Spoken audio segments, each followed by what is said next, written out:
आइए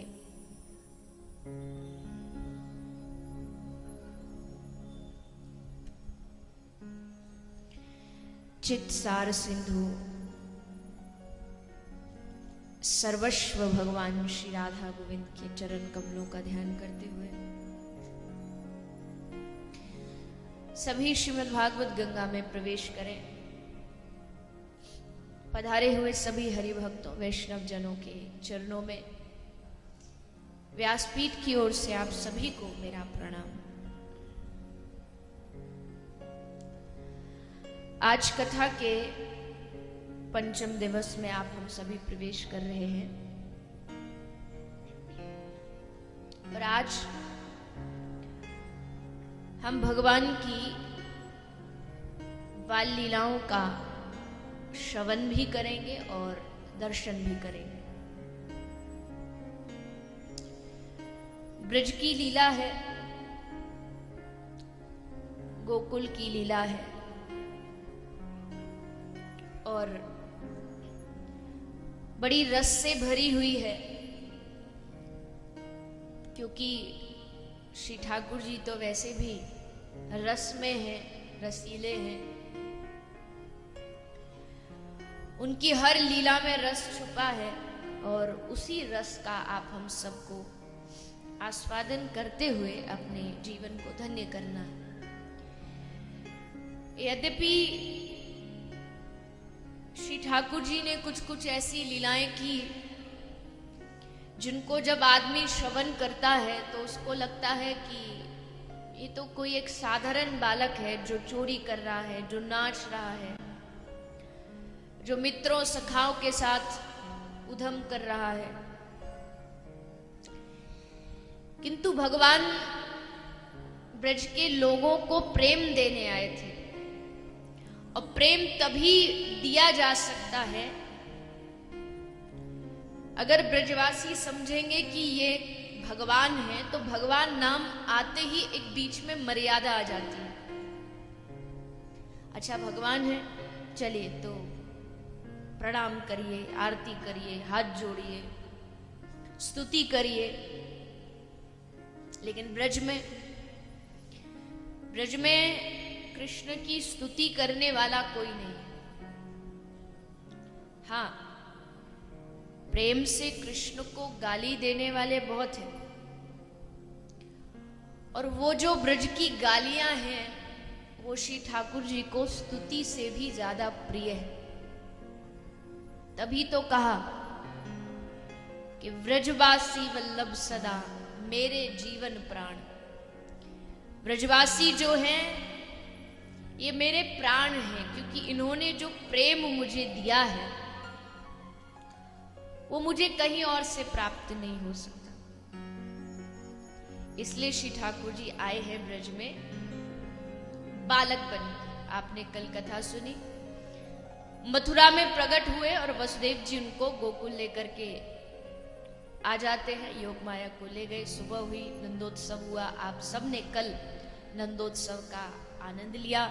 उसी नंदोत्सव में प्रवेश करते हुए हम सब आगे प्रभु चरित्रों का श्रवण पान कर। ब्रज की सारी गोपियां जिसको पता चला कि नंद बाबा के घर लाला हुआ है, तो सारे ब्रज के लोग दौड़े दौड़े दौड़े नंद महल पहुंच गए। अच्छा, आपको ब्रज भाषा सुननी है, समझ आएगी? जरूर आएगी, क्योंकि ब्रज भाषा हिंदी में कोई भेद नहीं है। ब्रज भाषा करनी है तो एक चीज हमारे ब्रज में कही जाती है। ब्रज भाषा कैसे होती है? ले बोलंत हेला वचनंत गारी। ब्रजवासियों की एक सबसे बड़ी पहचान है, जब भी बुलाएंगे तो हेला दे के बुलाएं। हेला समझते क्या? क्या कोई ये नहीं कहेगा कि अरे भैया सुनो, क्या बोले, ए नंद के छोरा। अब आप सोचिए, आपसे कोई इस बात को बोल दे,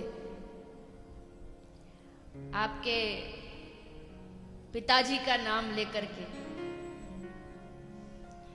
अरे रमेश के लड़के, लगेगा अरे बिना बाते पिताजी के नाम की बेइज्जती क्यों कर रहे हो, हमारा नाम लेके बोलो ना। पर ब्रज में ठाकुर जी को जब कोई नंद का छोरा बुलाता है तो ठाकुर जी को लगता है कि ये हमारी बड़ी इज्जत कर रहा है, क्योंकि यही वहां प्रेम है। तो बोलंत हेला वचनंत गारी, गारी दे के बुलाते, बिना सारों के तो काम ही नहीं चलता। छोटे छोटे ग्वाल बाल भी ठाकुर जी को सारों कह के बुलाते, कोई कंधा पे हाथ रख लेगा, कोई ठाकुर जी को घोड़ा बना देगा। क्योंकि जब आदमी अपने घर में जाता है ना तो वहां उसको मर्यादाओं का भान नहीं रहता, भले ही कोई कितना बड़ा व्यक्ति हो, बड़े पद पर हो, लेकिन जब घर आएगा और जब उसका छोटा सा बालक कहेगा कि पापा घोड़ा बनो, मुझे कमर पे बैठना, तो क्या वो वहां ये कहेगा कि नहीं मैं तो बहुत बड़ा जज हूं, मैं कैसे घोड़ा बन जाऊं? वो बनेगा, क्योंकि वहां प्रेम है। इसलिए ठाकुर जी ब्रज में आए, ये जितने ग्वाल बाल थे सब अपने थे, इसलिए भगवान उनके लिए सब कुछ करते हैं। सारे ब्रज के छोटे छोटे ग्वाल बाल दौड़े दौड़े आ रहे, नए नए वस्त्र पहन के, गोपी 80-80 गज के लहंगा फरिया पहन के नंद महल पहुंच गई। जाके गोपी कह रही है यशोदा मैया ते, अरे मैया सुनो है तेरे लाला भयो है, और ये बड़ी कृपा है भगवान की कि या उम्र में जाके तोकू लाला की प्राप्ति भई है। यशोदा मैया जब मां बनी तो इनकी आयु कितनी थी? कल भजन में सुना था आपने, 80 वर्ष की आयु थी। अब सोचो 80 वर्ष की आज की किसी डोकरी को देखो, चलना मुश्किल।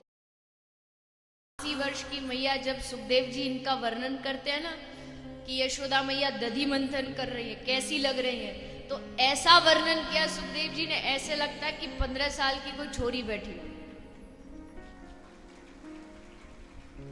क्यों? बोले एक तो यशोदा मैया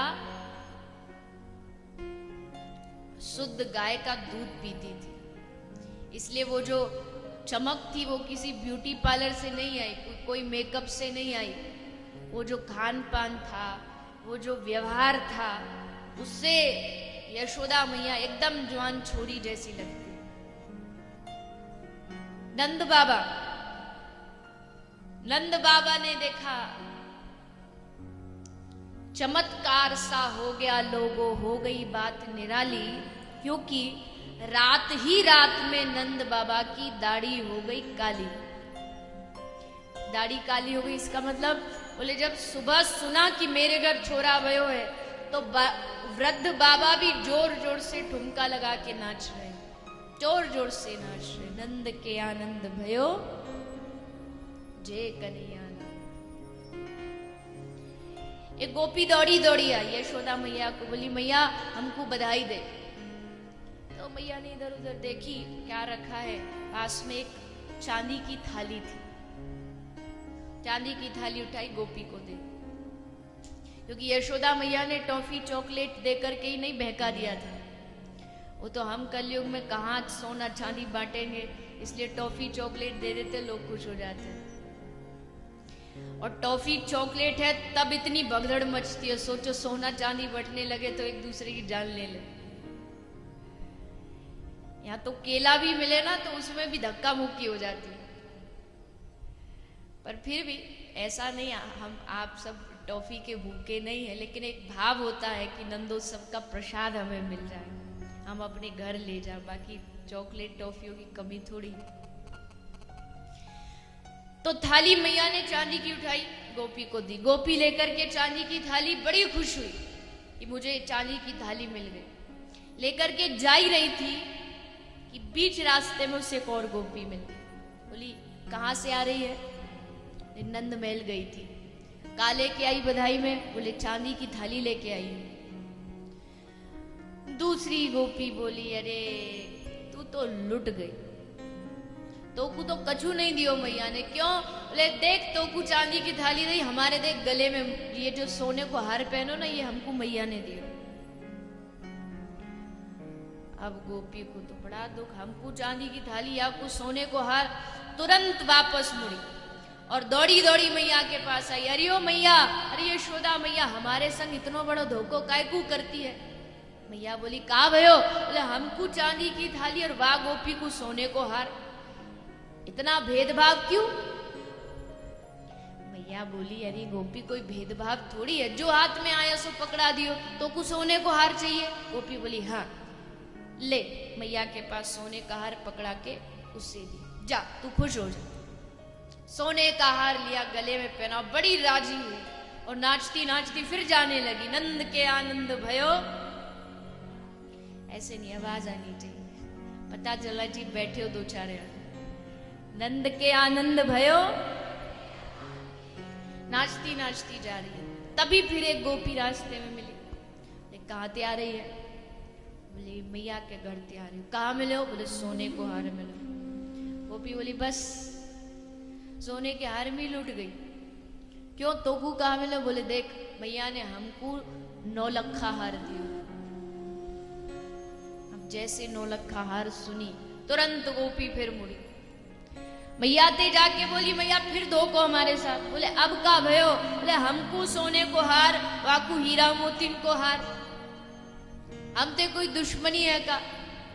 भैया बोली अरे गोपी कोई दुश्मनी थोड़ी है, जो मिल गई हम वही पकड़ा देते। तुझे 9 लाख का हार चाहिए, चल ले, मैं गले में जो पहनी उतार के वो तुझे देती हूँ। मैया ने गले का हार उतार के गोपी गले में डाल। गोपी बड़ी खुश भई, हार पहना, गले में जाने लगी। जैसे जा रही थी फिर एक गोपी मिली। बोले गोपी कहाँ ते आ रही है? यशोदा मैया के यहाँ ते।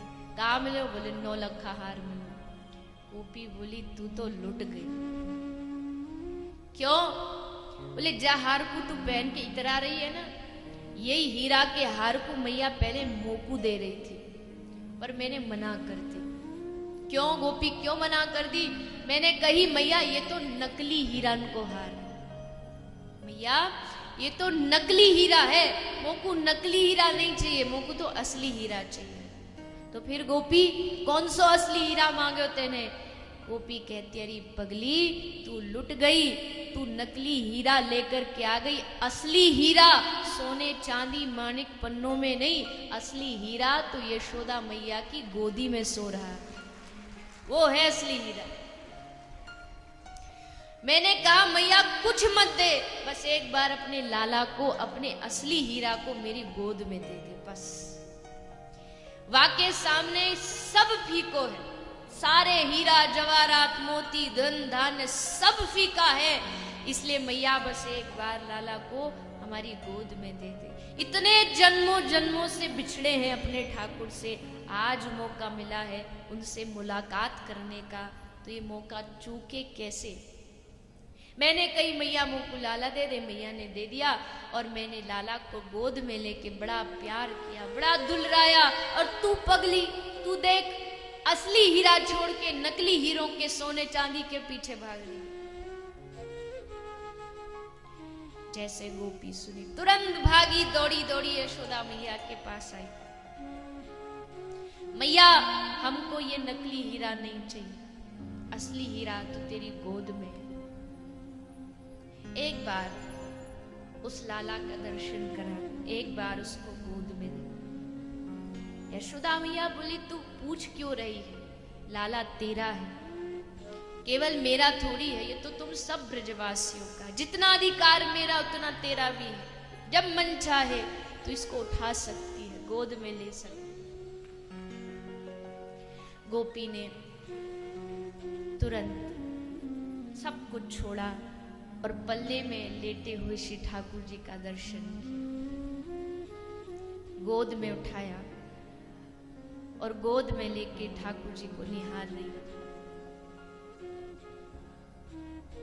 विचार करके देखिए, जो भगवान ब्रह्मा विष्णु की पकड़ से भी परे है, वो आज गोपी की गोद में। 2 मिनट के लिए आप सोच करके देखिए, किसी दिन भक्ति का प्रभाव इतना बढ़े कि वो ठाकुर बालक बन के हमारी गोद में आ जाए। छोटा सा नन्हा सा मुस्कुराता हुआ लाला, जगत पिता जिसका दर्शन करने के लिए देवता तरसते हैं। वो आज गोपी की गोद में, उसका हर एक अंग, उसकी मुस्कुराहट, उनके नेत्र बार बार बार बार गोपी के चित्त को खींचते हैं, आकर्षित करते हैं। ये भक्ति का परिणाम ही था कि जन्म जन्म से बिछड़ी हुई गोपी आज ठाकुर को अपने पास देख करके खो गई, भूल गई मैं कहां हूं, मैं क्या कर रही हूं। भैया ये सब वस्तुओं की आवश्यकता नहीं, जब ठाकुर मिल जाए तो उसके सामने दुनिया का कौन सा सुख बाकी रहता। कभी आप शांति से एकांत में उस भगवान को अनुभव करके देखिएगा, उसको महसूस करके देखिएगा। सब सुख फीके लगने लगे उस आनंद के सामने, सब फीका अनुभव होने लगे, क्योंकि वो आनंद स्वरूप है। हम ढूंढते हैं दुनिया में आनंद कहाँ है, घर में खोजा, मकान में खोजा, दुकान में खोजा, लेकिन अंततः जो आनंद मिला प्रभु के चरणों में, उनकी शरण में, वो दुनिया में कहीं नहीं मिला।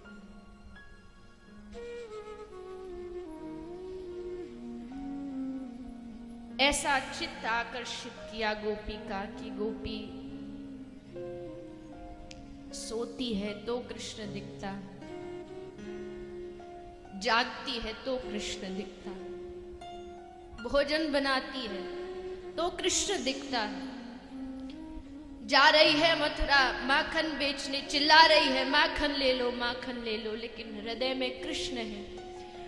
करती करती करती भूल गई कि क्यों आई है, माखन ले लो की जगह चिल्लाने लगी कृष्ण ले लो, माधव ले लो, गोविंद ले लो।